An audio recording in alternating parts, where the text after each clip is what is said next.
Happy Sunday. Hope you're having a wonderful day. Hopefully it's warm wherever you are, but not that warm. It is hot today.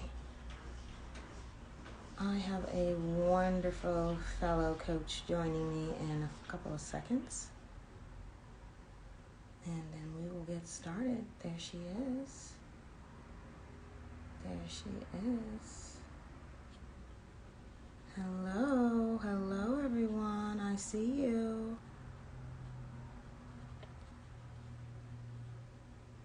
Okay.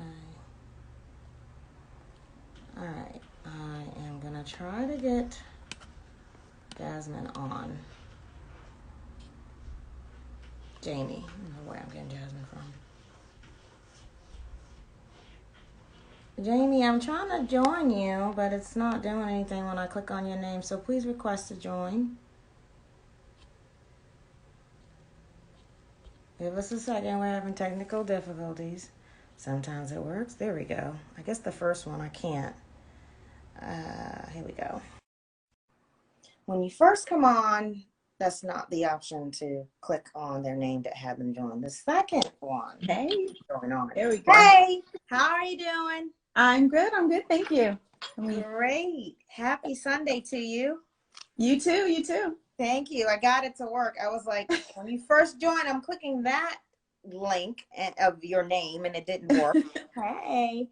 So I was like, okay, there she is again. Let me try clicking that version of her name and see what happens. So thank you to those who are joining, and we'll come back to you in a minute.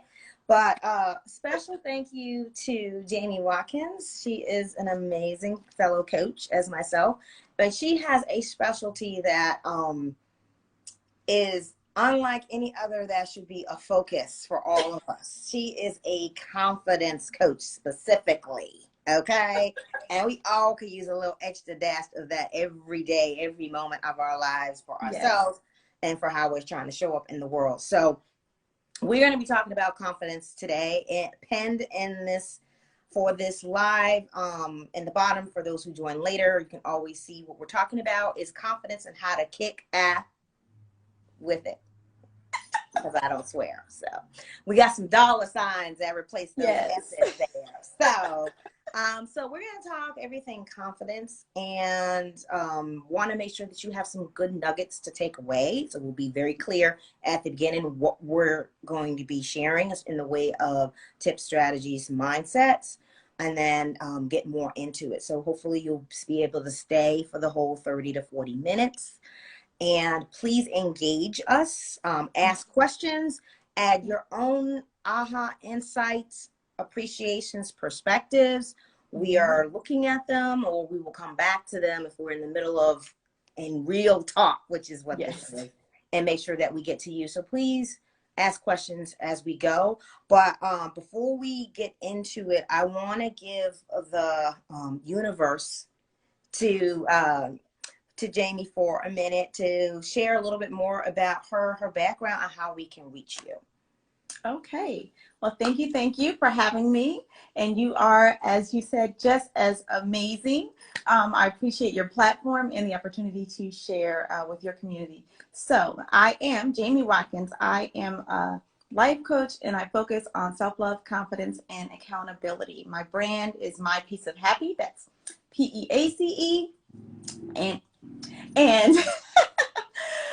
And we are a community that is just designed to empower, motivate, and inspire women on their personal growth journeys. So my background, outside of I'm an amazing wife and mother, I started My Piece of Happy from a place of my own personal growth journey, and going from my first marriage ending and just finding myself at a place of questioning a lack of confidence and questioning my worth and whether I was enough. I embarked on my own personal growth journey and discovered I am absolutely enough, and I am more than worthy. And in that journey that I'm still becoming, as everyone is, in that journey, I wanted to, in finding my purpose, help anybody that may find themselves there or prevent someone from finding themselves there. So I created a community. It started as more of a lifestyle blog, just tips and helping women to grow. I did some motivational speaking, and I didn't want to stop there because I found that, like myself, I had been to plenty of conferences, and you get motivated, you get pumped, you got your notebook, you get home, the kids are going crazy, you toss it on the table, and you're back to your regular routine, right? I wanted to actually be able to go a step further with the life coaching to give the tools that you can apply that are practical and get you past the motivation, not past it, but through the motivation to actually applying those tools to your everyday, daily living them, walking in that confidence, not just being pumped for the moment, but changing your lifestyle, shifting the mindset, transforming your narrative. So that's, sorry, maybe a lot about me, but that's who I am. I love it. And please share. That's how we relate, is your story and sharing it. So thank you for setting the tone for us. And appreciate what I'm already seeing, and will encourage more of it, which is, if you like what you're hearing, give Jamie some hearts, give lots of love. Something resonates with you. If you're not the type that wants to sit there and type in comments because you're really engaged and you want to hear the conversation, but you want to contribute in the way of saying, oh, that resonated with me, I appreciate that. The love is all we need. Thank you now. Yes. I Now, see you, Coach Nay. yeah, Coach Nay. Hey, that's my lady right there. All right. So let's get into it. So we're talking about everything confidence. So just staying with that theme throughout the whole conversation. And I always have my notes because it helps me stay on track. So my first question for your perspective, and then I will share mine as well, is where do you feel a lack of confidence comes from in people? Yeah, so many things. I will back up to start with myself. It could be upbringing. Definitely, I will say I believe that it is always an external, if at the root of it, and associated with some type of fear. In my experience, because think about a child. You can't tell them, there's nothing you can tell them they can't do. They don't know, right? They will try anything until we tell them, you may not want to do that, right? So we're, from our young age, we're brought up to like, don't you go in here acting like, right? So then that makes you like, okay, wait, so how do I need to act? And that translates as we get older, like, okay, when I get ready to go there, how do I need to act when I go here, right? I'm not free to be me, apparently, right? Because we're instructed, we have specific instructions, like don't go around these people acting like this, or don't do that. So it's almost a subtle narrative that we just kind of conform to from children, or we're told we can't fly. You can't just you don't go out the house wearing that, right? So we are like very conscious now of, well, what should I wear? How should I act around these people? So I think that some of it stems from their almost just subconscious and that soft narrative. And of course, there are extremes depending on your upbringing, where you may just flat out be told you're not enough, or you're ugly, or wherever, certain narratives. For me personally, I was brought up to be very confident. My dad just did such an awesome job. There's something about that. I was raised with both my parents, but something about that father-daughter.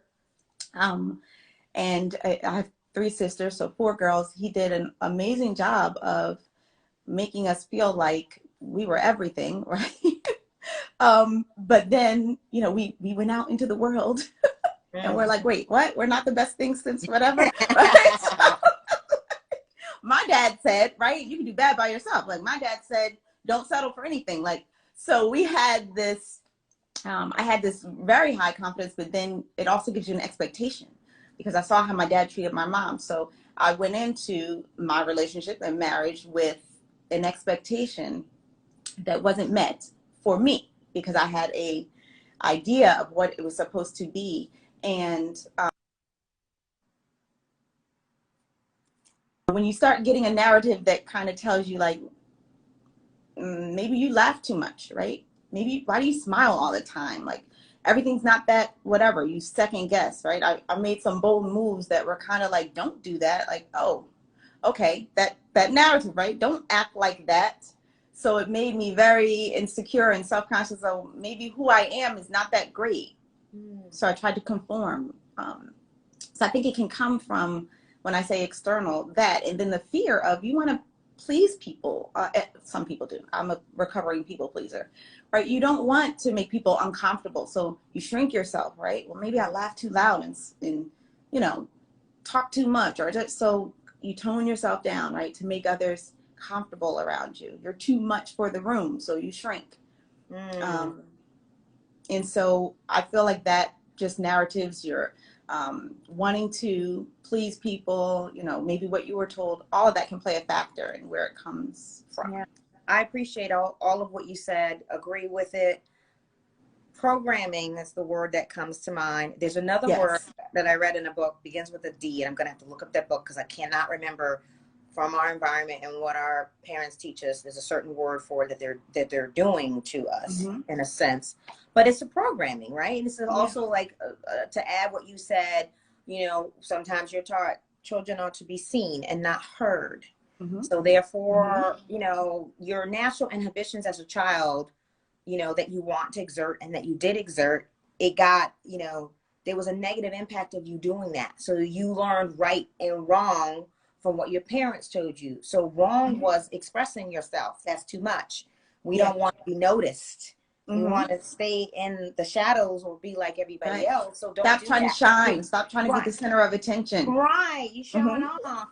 Which we don't realize at the time is more about them than us, because we're fine with it. It's what they are having an issue with and how it reflects on them. Or we don't want you to show up that way because that's going to hurt you later. But it's like, well, who's it hurting? You or me? Yeah. Because I'm fine. I'm living. Woo-hoo. And that's the whole thing about children and just the natural, no inhibitions. You know, they have questions.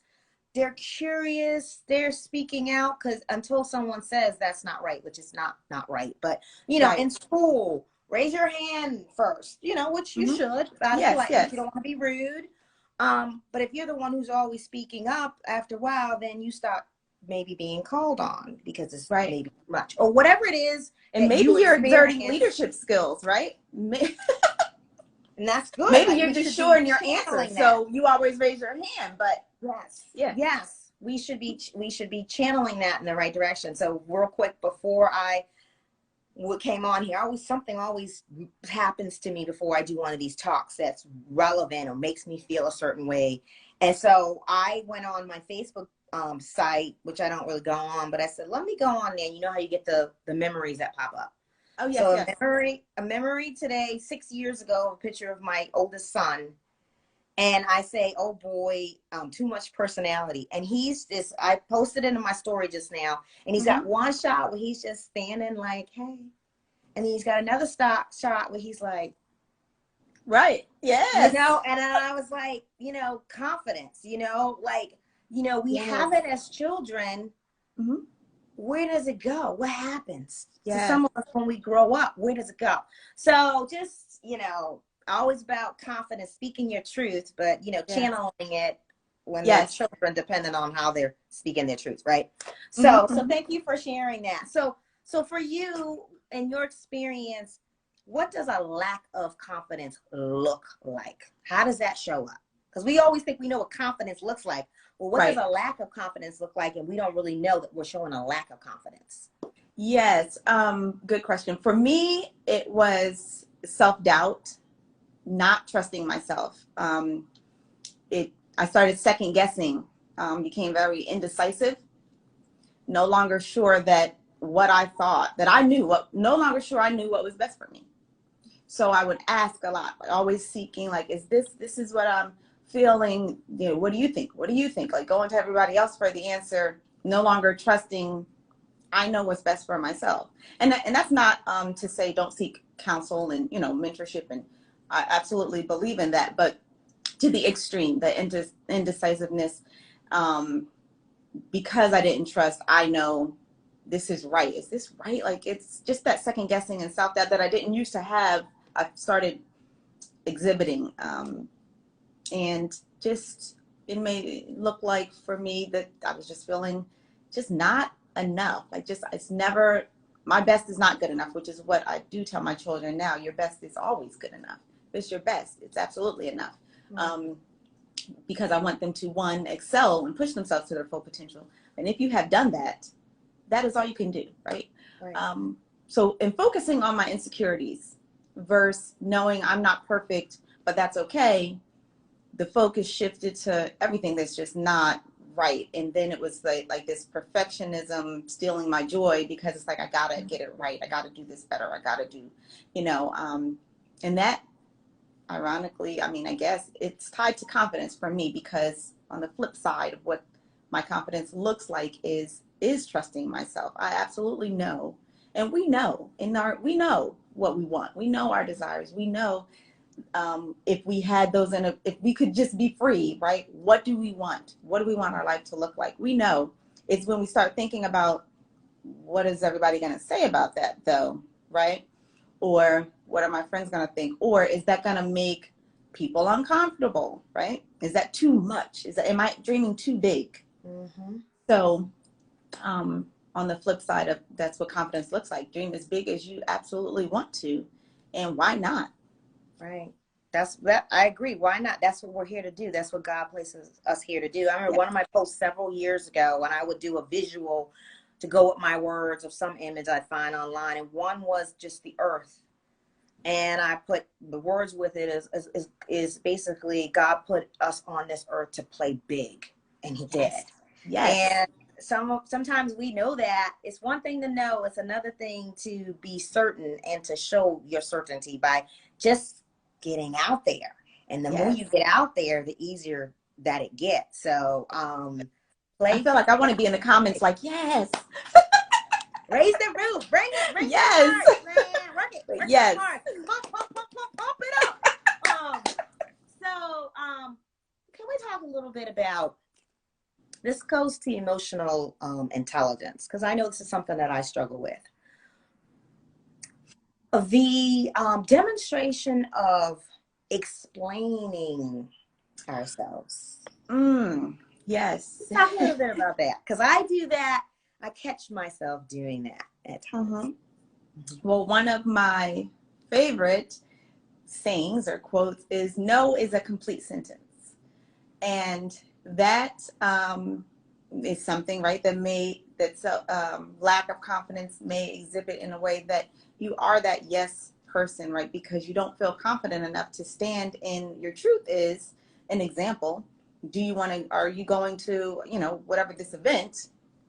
No, right out, when you saw the invite, you don't want to go, right? You don't want to go. You won't be there. That's that. You struggle all week with, how are you going to tell the person? What can you come up with as an excuse? Well, what can you say you're doing? And why? Why do we do that to ourselves, right? Right. You don't have to explain yourself. Your no is your no.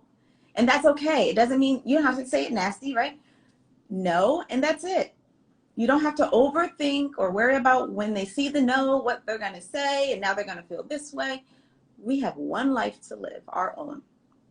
Time is something you can never get back. I remind myself of that often, because I'm not perfect at this walk, but I'm trying really hard to reclaim my time and set boundaries. And so that's all part of trusting yourself. That confidence that comes in, this is my life.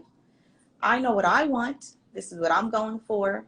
And if it doesn't align with my core values, which is very important to know what your core values are, that's a no for me. Or today it's a no. It may be a yes later, but right now it's a no. And I'm okay with that. And if I'm okay with that, I don't really have to explain to anybody else. I don't have to explain my journey. I don't have to explain why I'm doing life coaching, although I love to share it. But I don't owe the person that says, like, well, so what about your full-time job? Or, well, what about whatever? This is what God created me to do. I suggest discover your purpose. As a matter of fact, you may want to have a discovery call with me. And I love it. Right? But I don't owe anyone an explanation. And my first time exhibiting that and finding that was, like I said, at the end of my marriage. And nobody wakes up and gets divorced. So we know it's coming. It's news to everybody else when you announce it, right? But my ex and I were not surprised. I mean, we know how we got here, and this is what we're going to do.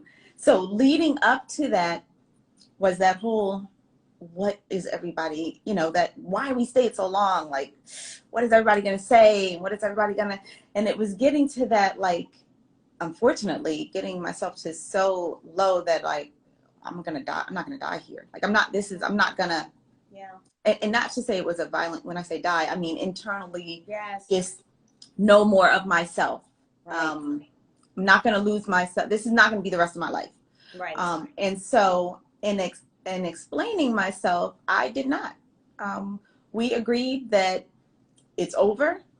And a lot of what kept us where we were was, well, if you tell my parents this, right? Or if you tell your family that. So we decided we're not going to say anything.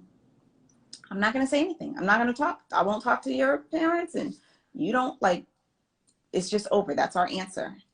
And that was big for me, but I stuck to it, and it felt good because it's like, I don't really owe you what happened in our relationship, and what good is it going to do now? It's over. So it's done, is what we decided. I'm like, this is my life. I'm not going to take one for the team anymore, because I was in that mode of like, well, you don't want this person to be upset. You don't want that person to be upset. Well, that's going to hurt this person. No. So that was my first. It's about you. Yes, and that was my first time doing that, and the freedom that was in that. Like, I don't really have to tell you.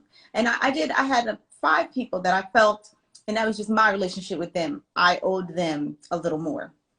I didn't want them to find out on Facebook, like, wait, what happened? Everyone else, you can put together whatever story you like. I don't owe you the explanation. And that was freedom for me. That just felt good. And so I kind of stuck with that. Like, you know what? It's because I said so. Like, your opinion of me is none of my business. So you can think whatever you like. I'm going to go on and focus on what I'm doing for myself and my journey and becoming. I love that. And everything you said, that takes confidence to go through it, to not explain. It is what it is. Like you said, it's done. We can talk more about that offline, because I have a similar story, having been married before, and not explaining a lot.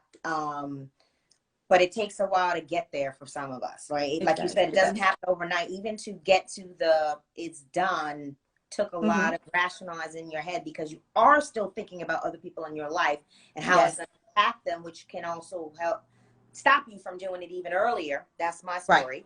Right. But we get there eventually, and like one of the coaches said, it takes bravery. It does. It takes bravery. It takes courage, like bravery, and it takes some level of confidence, right? Because we know that we can do X, Y, Z, versus the lack of it is, well, I can't, because then I can't do this and that, so I'm going to stay stuck, and I'm going to stay lost. But then you realize, well, what's the consequences of me staying stuck? Of that, is that dying inside, and is it really worth it to my children? Because you think about I was going to say, and that's exactly what you just said.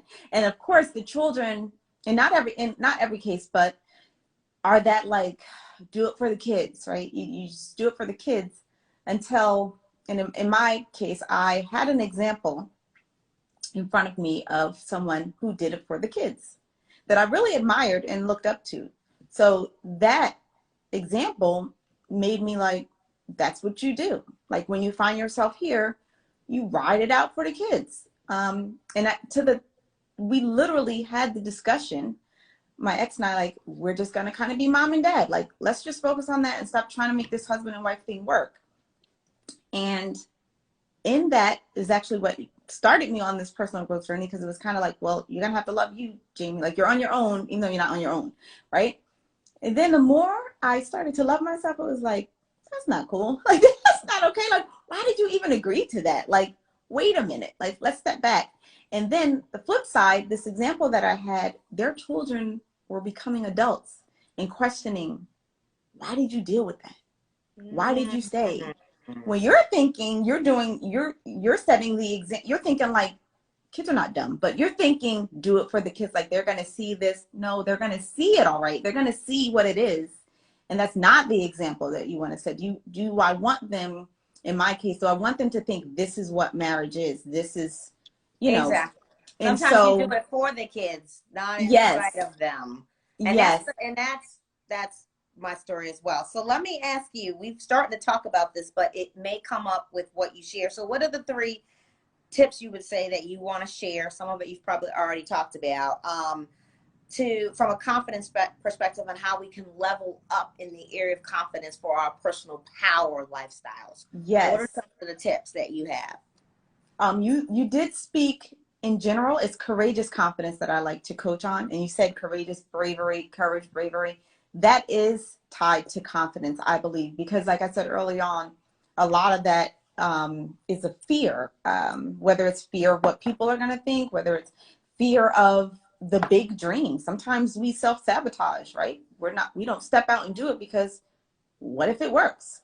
And we're scared of that. So I always say courageous confidence, because it does take, until it's, kind of who you are, it does take just doing it anyway and past that fear. So 3 tips I noted so that I could stay on track was, first, practice self-love, and discover your purpose, and then establish accountability.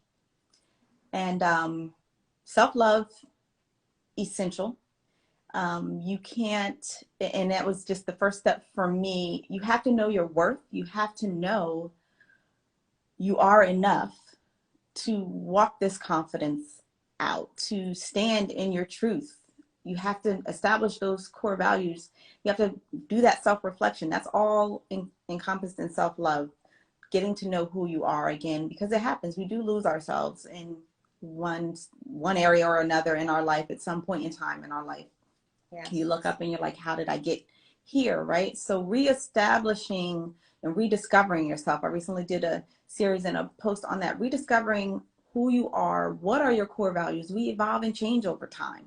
So we need to assess those often. And that's all part of that self-love and self-care, I would say. So that would be one tip. Discovering your purpose. Obviously, you need to have that worth and know that you're worthy, because you could just, so that's first. Because you could discover your purpose and still feel like you're not worthy of it. So discovering your purpose. What were you created to do? That's your big why. Why are you here? There's a job you have to do. So when you get that self-love and have established that worth, and you know you're enough, you discover your purpose and you know why. I'm made for this. I got a job to do. There's somebody that needs what God put in me. That's confidence. It may take that courage at first still to open your mouth, but when you do and you know that it's not all about you, let me say that, when it's not all about you, right? Somebody else needs to hear your story. Yes. You're going to move. And that accountability comes in, is because you may need that push. You may need that little, right? You may need that little, like, don't forget why you're here. Don't forget you have a purpose. Don't forget you're made for this. Only you can do it. Only you can do this. So, and the more we walk in that and embrace that, the confidence just comes, because you're like, I am made for this. Like, I'm the only one that can do this. So let me get off my behind, right? Open my mouth today, share that story today, whatever it is for you. Write that book today, raise these kids today, right? Whatever it is for you, that's what you would do. And that accountability may look like a life coach. It may look like your bestie. It may look like your spouse.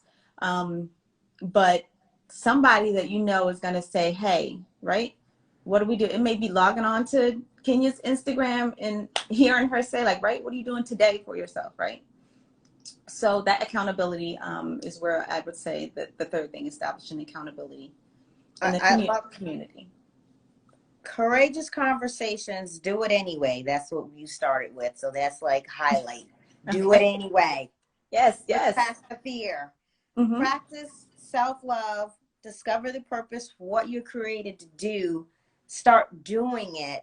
People will see it. You don't have to say anything. The confidence will come out because you're living it. When you live experiences and you know that you came out better on the other side, yes, there's no shrinking anymore. Because you got this. You got it. No one can tell you differently because you've experienced it. I love this. And you had good results because you did it. And you had good results no matter what because you tried it. Some people say, well, I did it, it didn't work. But you did it. There's many people who won't do it, and they just talk about it, or they say, well, when so-and-so did that, that's what happened to them, and it was negative. So they just stop right there. Right. But the courage comes from doing. Yes. It doesn't, and you never fail. At least that's what I tell myself. So if it helps, I never fail. That's right, because you tried. You tried. You I didn't never fail. So even if it failed in your eyes, or even if it didn't go how I wanted, there's something I learned. Yes. So, and that I can grow from. So was it really a failure? No, because now guess what? I'm gonna get it right the next time. Yep. And if I don't, I'm gonna get it right. And if I don't, guess what? I'm right. I'm still learning. I'm still growing. You reflect and you tweak, and then you do it again. That's how the most successful people get good at their craft. Is they how many failures before that success? They want to say how many times you didn't. That's just how many things you had to learn before your success. Yes, and all those successful people had help. Yes, they had accountability partners, because if everybody would be doing it if it was that easy. Everybody would be doing it if it was that easy. It's not meant to be easy. That's why there are more people trying and doing versus just watching on the sidelines. So, I'm sorry, just to what you just said. No, to what you just said. That's why when you said it's not going to be easy, that's why that self-love and knowing that you're worth the work, that's where the self-love comes in, because it's not going to be easy, but you will love yourself enough and you will believe in that purpose to know, like, I'm worth the work though. Like, this is not easy, but I got this. Yes. You got to keep, it's what you're telling yourself. You got that. And it's your self-validation, no one else's. And that accountability partner, the coach, your best friend, whomever, that best friend has to be that best friend who's going to tell you what you need to hear, not what you want to hear. So be very mindful of who you pick for your accountability partner. The one who's going to push you out of your comfort zone, who's going to, as my good best friend says, tough love. Yes. Who's giving it to you? Everybody's like, oh, you're great. You're not. That's not what I need to hear right now. Right. Because I need to know what I can do better. I need to know. Yes. I need to do better. I need to know. So what would be, out of the three that you said, which ones do you recommend starting practicing first, and why? They all go together, but self-love. Self-love. You got to know you're enough. You got to know you are worth this journey. You are here for a reason. You got to believe that. You got to believe in, you got to love yourself. And then from that, knowing your worth, I tie that to, I guess maybe I should have said self-worth, but I tie that together. It looks like self-love. It looks like blocking your time. It looks like reclaiming that time, because you come first, right? Yes. And then you can push everything out to others. Fill your cup. Yes. And then you can walk in your purpose, right? You can do what you're supposed to do. You're not burnt out. I don't see how you can fulfill your purpose and not believe that you can do it. And to believe you can do it, you got to love yourself. You got to know you're worth it. You got to know you're enough, that you are absolutely made for this. Yeah. Then that will go into everything else. Like you said, they do tie together, but definitely start with practicing self-love. Yes, practice. Self-worth. And self-love, self-worth, what does that look like? It's, what are you telling yourself? Some of the coaches are affirmations. Yes. Affirmations. Looking in the mirror. This is one of the harder ones. Look in the mirror and work on saying, I love you. Yes. And I'll say 100 times. I'm just going to throw out a radical number until you believe it. Yes. And then you will start showing it, because it's what you tell your mind first. You experience first in your mind before you experience it in your body, and as far as the things you do for your body to show that love, because they have to be in congruence and not in opposition. Absolutely. So it's figuring out, what does self-love mean for you? Because it means different things for different people, and you're finding yourself. So you're finding what self-love looks like for you. And when you love yourself, then you also know what it's like for somebody else to love you and to give love, right? Yes. And to know what love is not, and say, I treat myself better than you treat me, so you're going to fix right. this. Exactly. Get exactly. those core values, that goes back to the core values. You have to know what they are so that you know that will help you gauge where you move forward. For me, like, I know one of my core values is freedom. If it's something that I'm going to feel bound in, that it's constraining me, that's not for me. I cannot live like that. Yes. Where there is, I mean, who the sun is set free, this says free. It's free indeed, right? This is my reminder. I'm free and I'm enough. Yes. So that's one of my core values. But you got to know that. You have to have an those anchor on your body all times as a reminder to Yes. not self-sabotage. I love that. Yes, you have to know that and believe it. Like you say, believe it. Let me not just say no, because you can be aware, right? But you have to believe that. You have to believe it. Yes, and so you have to establish that as your foundation. And come, I'm seeing something. Come on, say that. Yes. I love it. I'm seeing everything. I'm gonna scroll back up so we don't miss some of that stuff. So there's one. I love everything you're saying. I'm gonna add one more tip in there, just in your everyday life. That because some of this stuff is gonna take time, but there's things that you can do right away. So, one of the things I catch myself saying, and that I pick up on when I hear from others, is when we say sorry. Sorry. I'm sorry. I feel like, come on now. Saying sorry for something. I'm like, what do I say sorry for? I didn't do anything. Like, there's nothing to be sorry for.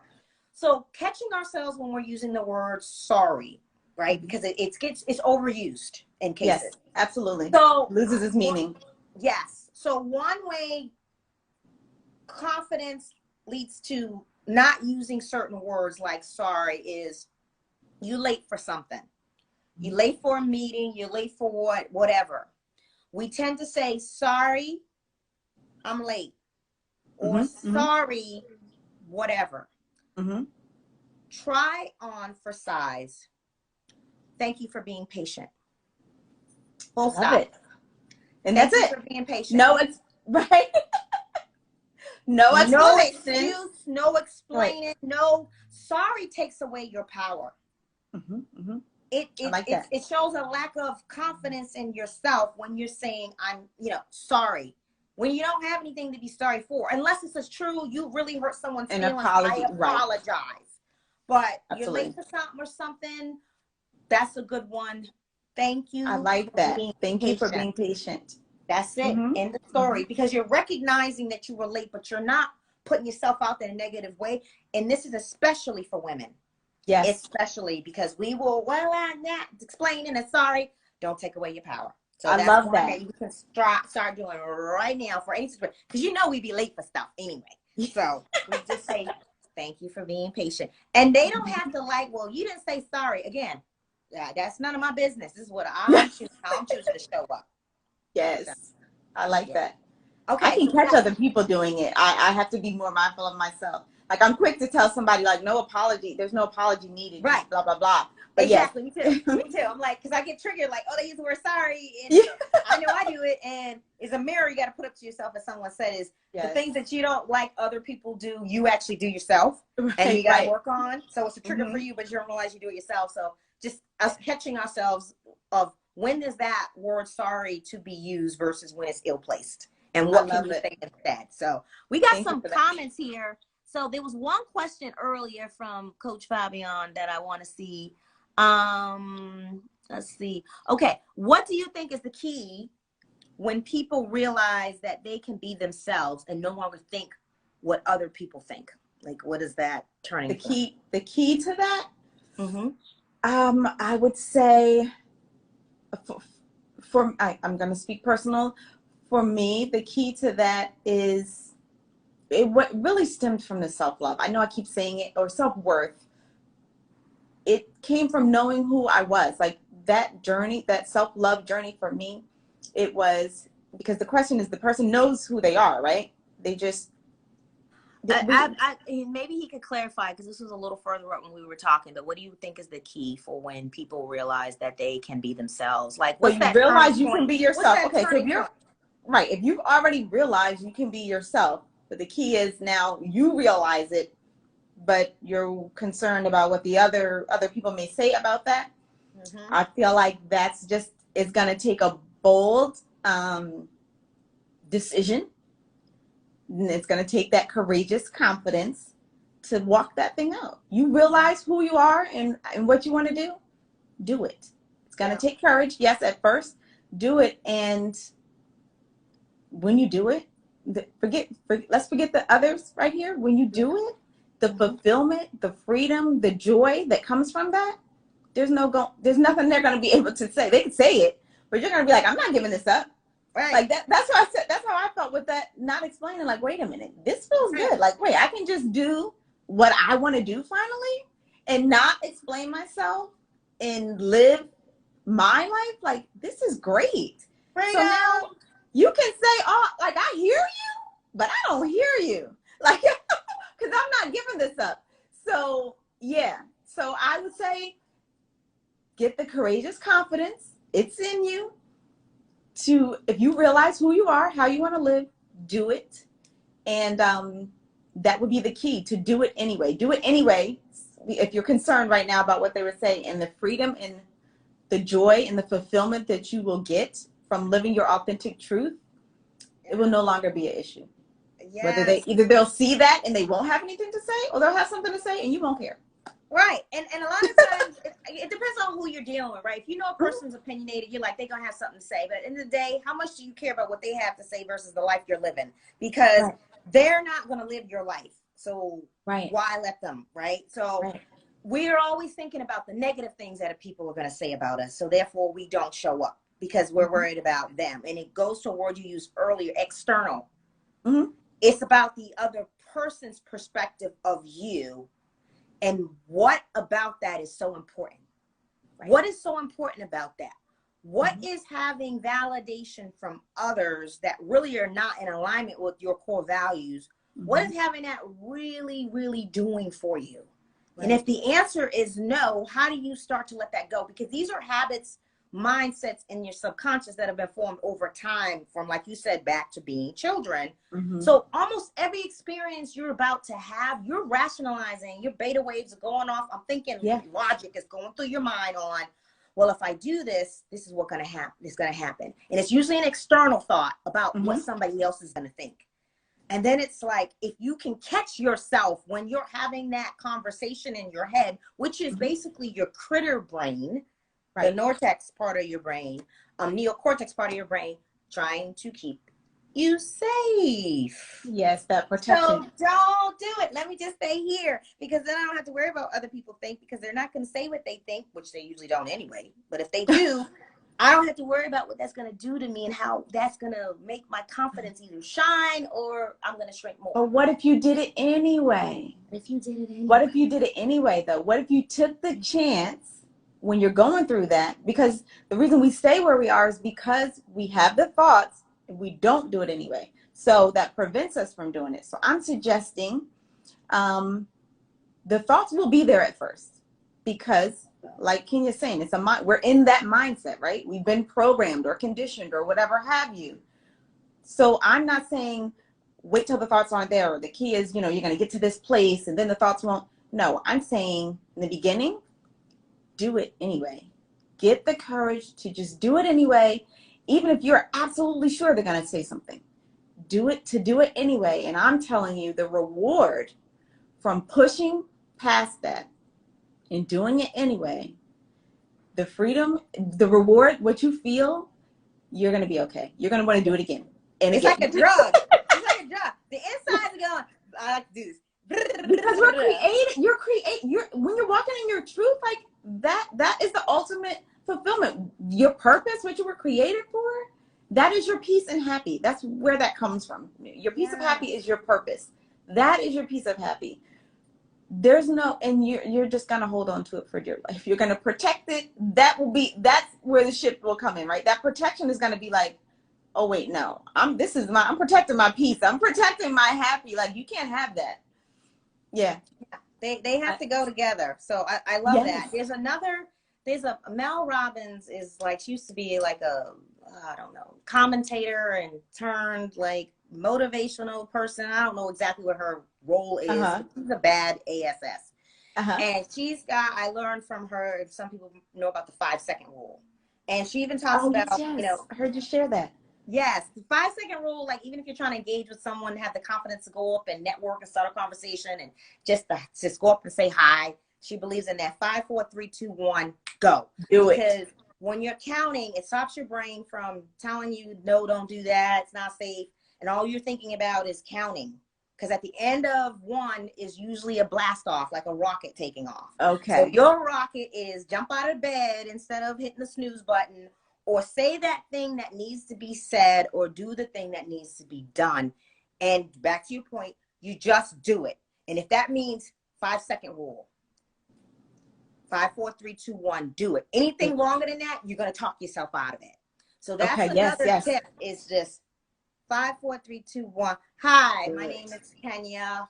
Yes. How are you? Is this your first time here? I love it. And you just go. Just go. And that in that experience of doing that and reflecting on it, and like you said, you could tweak, you do it again and you do it again. Mm-hmm. It's practice. Confidence takes practice. It takes practice. Yes. You have to keep doing it. You just got to, because you'll lose it like anything else if you don't keep at it. And that's where that accountability comes in. Yep. Somebody pushing you. So what are you going to do about that? Well, I might say something. Oh, I heard you say you might say something. Right. Might. Okay. I will, reach out to that person tomorrow. Okay, great. And when are you going to do it by? What time? Right. I was going to say, what time tomorrow? Yes. Because you're being held accountable for doing it. And then we'll talk about it next time. So how was that experience for you? What did that feel like? Oh, I was so afraid. But once I did it, it felt amazing. Then it's like high five. This what's next? Yes. And here's the thing. When it's scary, that's when you know you're doing the right thing. Yes. Yes. Can I tell you, that is so true. I still get nervous, but that's when I know, like, oh, this is going to be good. I tricked my mind, or shifted my mindset, but I tricked my mind to, when I get butterflies and sweaty, it was like, it would stop me normally, right? Like, oh, this is a bad sign, right? This fear is, and not that fear it is made to protect us in a certain, in the right context, but that nervousness, and when I'm about to do something that I really want to do, and but now I'm scared, oh, maybe I shouldn't do it. I trick my mind to say, like, oh no, this means, and I only learned this after pushing through the fear a couple of times, oh, this is going to be good. Like, so now the sweaty and the nervous is like, all right, like, let's do it. Like, this is going to be good. Yes. When I get through this, like, oh yeah, this means it's going to be good. So now it's almost, I pulled myself into getting excited. Like, the nervousness is a trigger to like, oh, I'm nervous. Like, oh, okay, get excited like that. This is going to be good. Thank you for sharing that you said it. I was waiting if you were going to use that exact word. It's another one of Mel Robinson's tricks. She said, the way that the brain responds to nervousness is the same way that it responds to excitement in terms of the chemicals it releases. So when you are nervous or anxious, you're about to get up and speak. You're about to perform. You're about to say something that's going to be hard. All that's what's going on. Nervous anxiety, change it to I'm excited. Yes. Keep saying that to yourself. That's going to help you get ready. Like, I'm excited. Let's go. Yes. Let's go. I got to look her up because I didn't get that from her, but that's cool. That's exactly what I tricked myself to do. Got it. You don't need that from her. You got that. Check. Okay, so let's wrap this up. So, all right. You've already covered it. I was going to ask, how do you get even more help with building a higher level of confidence? But we talked a little bit about it as far as the accountability. Yes. Can you remind people of how they can reach you? And then I'll ask you to close us out. Oh, absolutely. Oh, okay.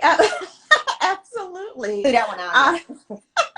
I can be found at My Piece of Happy, and again, it's PEACE. MyPieceofHappy.com is the website. I'm My Piece of Happy on Facebook and Instagram. And in terms of accountability, feel free, if you made any type of connection with me, to set up a discovery call, and I can see, we'll talk about how I can best support you, and if we're a good fit, we can work together. And close us out. What are any parting words? And then I'll do the extra close out. Well, let me, if you don't mind, I have something coming up. Okay. Yes. Confidently Living Your Purpose. It's a virtual women's summit. Saturday, August 29th. Registration is free. So if you click the link in my bio or go to the website, you'll see it. Confidently Living Your Purpose. It's going to be awesome. It'll be myself, 3 other dynamic speakers. We'll be doing a meditation song, and it's going to be a good time. So nice. I'm excited about that. I'm going to see how I can attend, because I'm supposed to be going out of town for the week, but I was like, oh, I want to see how I can maybe while I'm driving I can listen. But you can listen. Yeah, you can listen too.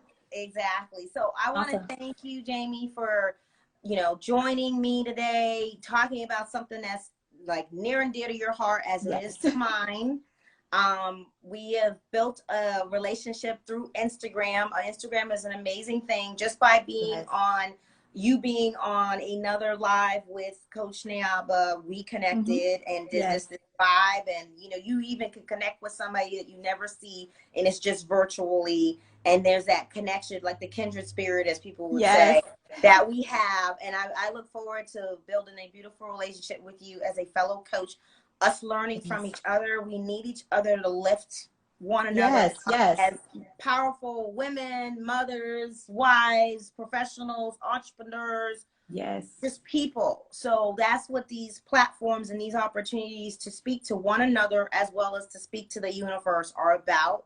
We are unashamed, we are unabashed, we are speaking our truth in hopes that more will join us in that. And if they are already doing it, they're helping elevate others. It's not what we do. The goal is whatever we're doing, not to keep it to ourselves. Absolutely. It's to experience it. You don't have to be an expert, but by experiencing it, you're at some level of expertise that you're trying to get to. Because you're at a higher level than someone who has not tried it. So by experiencing it, you can share your experiences.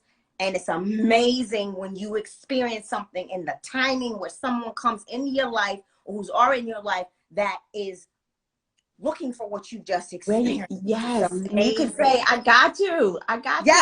Let's talk. So that's what this is about. It's about lifting each other up. No negativity, all positivity, to help each other grow in this lifetime that we have, because life is short and it's later than you think. So with that, I love you all. Thank you again, Jamie, for joining. Thank you for having me. You are very welcome. This will turn into an IGTV for everybody who wants to watch. Went a little longer, so hopefully people will enjoy it enough to watch the whole thing, because you gave a lot of great nuggets. So thank you. Thank you. You're welcome. Have a good one. Take care. All right. Peace. Bye-bye.